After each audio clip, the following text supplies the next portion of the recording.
you guys ready for a realistic day in my life? Because this is one for the books, I think. So, I'm going to talk to you while I get my tools.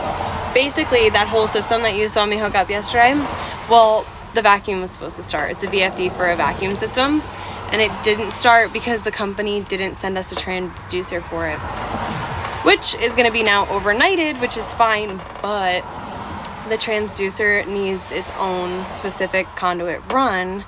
And yeah, it's going to be a bitch, so I'll show you what I'm going to have to do for that.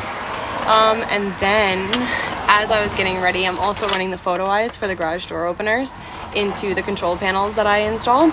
And the wires don't reach on 4 of them. So I'm going to have to individually splice them, and they have to be watertight because they're going to be inside of a car wash. So there's that.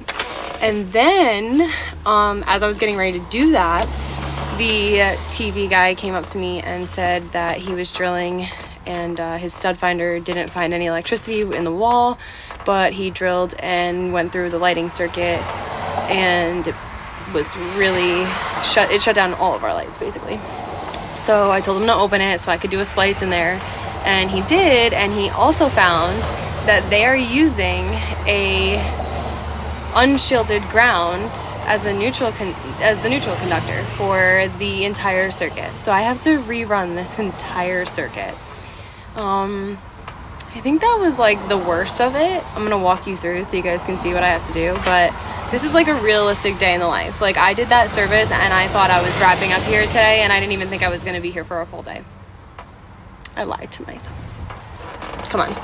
All right, so this is the service I was talking about. Next video, you're gonna see me using the shielded cable for the transducer for the VFD, but that's not today. We're gonna get on to bigger problems. That's the hole that the TV guy cut because that's where he nicked the wire.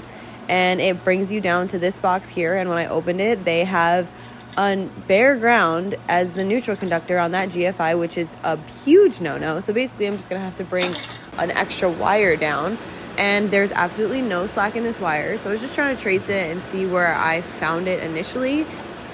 I'm gonna end up splicing from a junction box probably in the attic space, but this is what the wire looked like that he hit, and so that's that. Looks great. And as you can see, no slack. And then I found this in a small access panel in the wall because I thought that the wire might have gone here, and look, a freaking buried junction box, and then a buried SO cord / Romex junction box even under that. I can't even look at all this. But I used my tracer and I found the junction box that wire was connected to. And so basically I'm going to jump out of here with a 3 wire, so that way we have that extra conductor for the neutral wire that we're missing because I can't do this. So this will be fixed today. And then this is what I was talking about. The photo eye wire is not reaching down enough, so I'm going to have to use these connectors. So stay tuned, but this is my life.